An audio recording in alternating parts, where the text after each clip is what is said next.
Janice, are you there? At your service, sir. Give me some of that dating foolishness. Will do, sir. We're seeing more challenges with men. A lot of young men today are not working full time. They're not really kind of fully engaged in their relationships. They're spending too much time on the Xbox. And so there's a kind of a malaise among some young men that also, I think, is part and parcel of why we're seeing this dramatic retreat from marriage unfolding in American life today.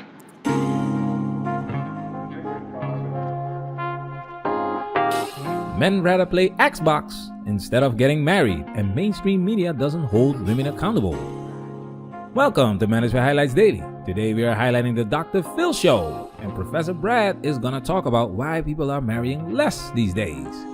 Joining us virtually is the director of the National Marriage Project and professor of sociology at the University of Virginia, Brad Wilcox. Now, Brad is also the author of the upcoming book, Get Married: Why Americans Must Defy the Elites, Forge Strong Families, and Save Civilization, and has been studying marriage for over 20 years. Brad, thanks for taking time to talk to us today. When you are red-pilled, you know there's a bigger picture. So the fact that his book mentions the elites might make it an interesting read, because it is the elites that run this system. That's why it's not a coincidence that mainstream media is pushing feminism and wokeness, and why the laws are not going to change anytime soon. Follow the money, guys. There is a lot of money in broken homes. People are easier to control when they are divided, when they are weak, especially men. A lot of this shit is fabricated. Woo! We're dropping those red pill vitamins today.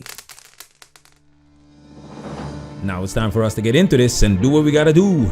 Because we men.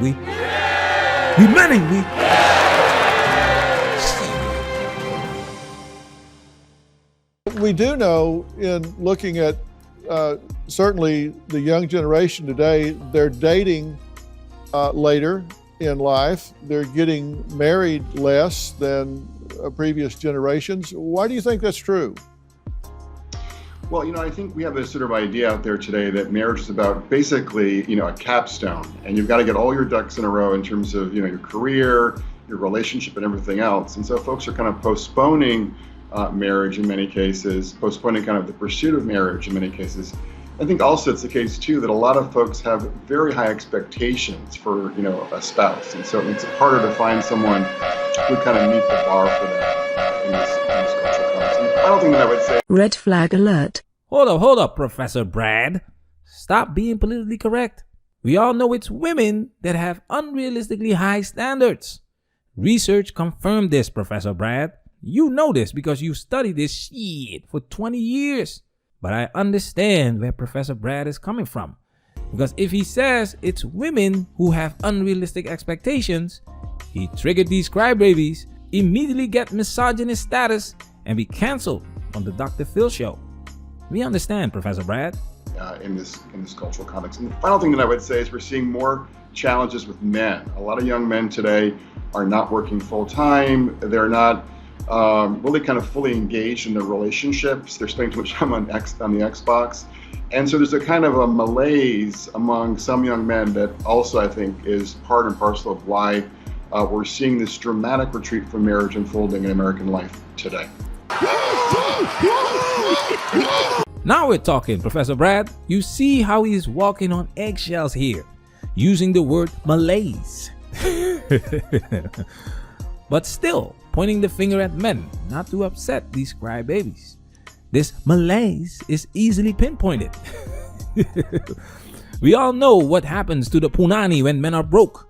Women joining the workforce means they are now competing with men, which makes it harder for them to find financially eligible bachelors, in their opinion, because women date up.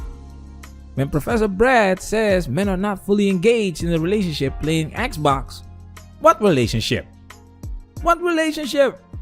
We just had research and articles showing that most young men are single and most women are not. And this article says exactly what Professor Brad needed to say on the show. Janice, read. Heterosexual women are getting more choosy. Women don't want to marry down to form a long-term relationship to a man with less education and earnings than herself. Remember this clip we highlighted a while back? if a guy says to like come over, like you already know like what this guy wants. Like, you know, he's not gonna make you dinner. He's not gonna make you, like, I don't know, anything nice. He's just gonna like have his way. I'm saying that men, if they're attractive and they can pull, then they have the option to, they so would. Right. But if they don't have the option to pull, they gotta be a nice guy and give a roses or some shit like that, right? Like, if men can't get, they're gonna be nicer. But if they can, they're gonna be a dick and they're gonna all the bitches they want, not want a committed relationship because they can. They do it because they can. It's not because I like the bad boys or whatever. I like nice guys, but like there's no attractive nice guys because all the attractive guys are dicks. Is what my point is. These Chads and Tyrones playing Xbox can easily be avoided by these young girls, but they don't want to because they would rather Chad and Tyrone then get special treatment from the invisible man. It's not that men don't want to be in a relationship. Janice, read. According to the data, 49% of adults were looking for a committed romantic relationship or casual dates in 2019, but that number fell to 42% in 2022. Men, specifically, made up 61% of those looking for love in 2019, and by 2022, only half of men were seeking relationships. Women, however, only made up 38% of the 2019 figure, and in 2022, only 35% of women reported that they were looking to date or commit to a relationship. Women rejecting most of the men out there, waiting for Leonardo DiCaprio to scoop them up. Men understand this foolishness and come to the conclusion that playing Xbox is more rewarding than trying to date these women.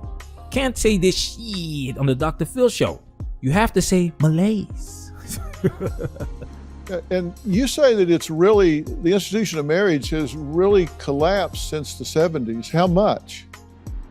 So the marriage rate's fallen by 60% since 1970. And this is, we're kind of in uncharted territory here with low marriage rates and low fertility rates as well here. 60% since the 70s? Yes, that's correct. And we're projecting kind of going forward that a record share of young adults today, about 1/3, will never marry. And again, this is sort of record territory for the U.S. And this will only get worse. Brace yourself.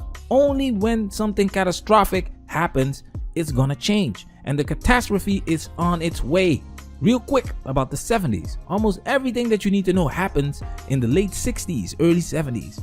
We made a video, 9 reasons how the modern woman became what she is today. Almost everything happens in the 60s and 70s. Pure gold. Yeah. I've read some studies about this, and a lot are saying they're waiting till things get fixed, till society gets fixed, things get worked out. Like, I don't want to bring a child into a world that's this messed up. Isn't it always going to be messed up? Yeah, I mean, I would agree. I think there's really no perfect time to put a ring on it and to go ahead with having kids. There's always going to be some kind of economic or military or today environmental challenge facing us. And it's, I think for most of us, that the best thing we can do is to find a partner and create a life together. And that's what marriage is all about. This is where we had our only disagreement with Kevin Samuels. Rest in peace, brother. He was pushing marriage because marriage is a good thing. So is water. But do you still drink from the well if the well is polluted? The Godfather was doing what he was doing in good faith. That's why he had our support.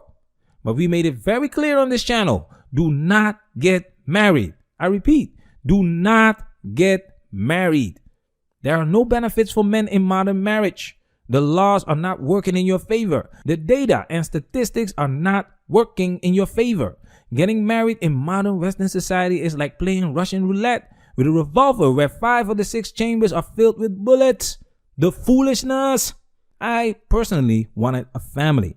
I started my family overseas, and I still protect myself at all times. Once you've seen female nature, you cannot unsee it. So for the men in their 30s and 40s, you don't have time to wait until things get better, especially if you want a family. Now I leave you with this next clip in which they try to promote marriage, especially to men, because it is men who are still expected to propose to women. Let us know in the comment section what you think. And you say people who are married are markedly happier, less lonely, more likely to be prosperous?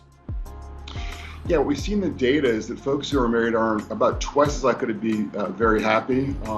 They're about half as likely to be lonely. And as they kind of move through life, they're more kind of prosperous on average in the moment. And as they head into retirement, for instance, they have about 10 times the assets as their fellow Americans who are single or divorced and living on their own. So just kind of huge differences when it comes to the social and the emotional and the financial well-being of married Americans versus single Americans today.